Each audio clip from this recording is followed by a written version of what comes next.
New Dress by Alice Elizabeth. Read by Steve Parker. And so, in conclusion, the stats for the last quarter show that the team have met targets on all KPIs and are on track to maintain 90% SLAs for the entire fiscal year. I hear a snicker, and I know it's Kelly. She'd love to see me mess up this presentation, I know. I slide my hand into the pocket of my dress and wrap my fingers around the small pocket knife I have in there. I turn it around and around in my palm, an action I've taken to doing lately as I find it calms my anxiety. I finish my presentation and return to my seat. I don't make eye contact with her, but I know Kelly's looking at me, trying to get a reaction. She's always making jokes at my expense and wants to see me mess this up. I beeline for the toilets and shut myself in the furthest cubicle. I pull my phone out and sit down. Just 10 minutes of quiet to let all the nerves of the presentation out of my system. It had gone well, except for that one slip-up where I messed up my words. I'm mindlessly scrolling when I hear someone come in. I know the clop-clop sounds of those ridiculously high heels. It's Kelly. I hate her ridiculous shoes. Her stupid face and the way she always snickers and then looks over to her friend Sarah for confirmation to make sure she's snickering as well.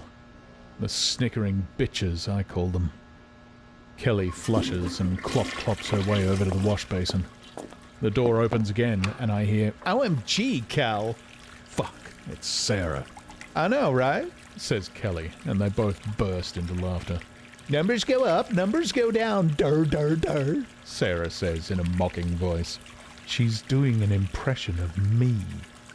I pull my feet up so they're not visible under the cubicle door.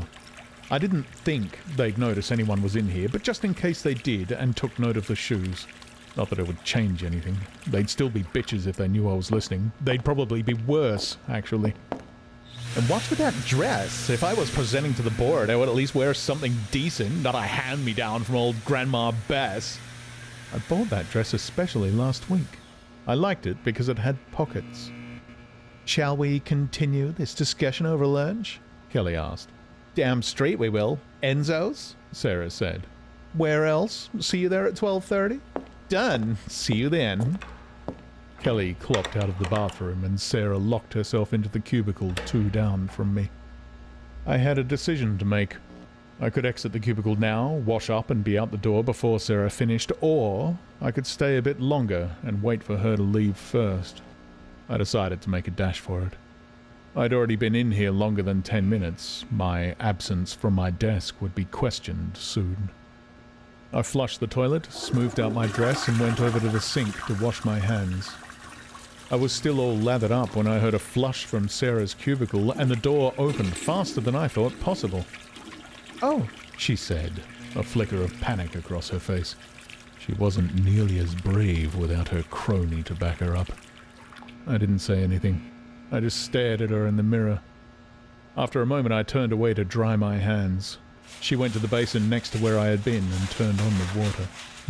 I threw away the paper towels and I walked over to stand behind Sarah.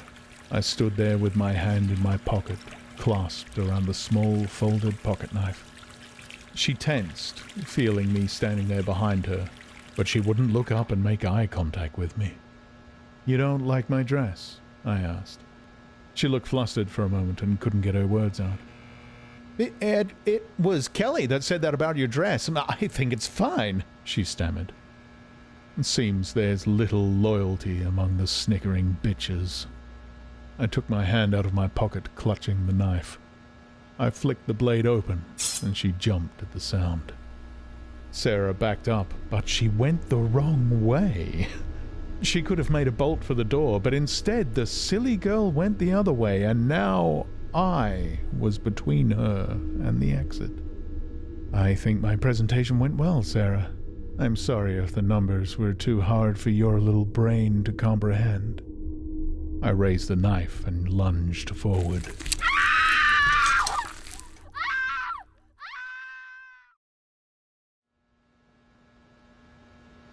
Looking in the mirror, I adjusted my new dress to sit better. It didn't quite fit me, unfortunately. Sarah was at least one size smaller than me. It was flesh-colored, with blood-red highlights. Kelly was at her desk, pretending to work. I came up behind her and asked, "How about this dress, Kelly? Do you prefer this dress?" "It's okay, I guess. It would be better if it had pockets, though. It's a shame I ran out of material before I could make any." "Wait. I just had a brilliant idea." I raised the knife and lunged forward.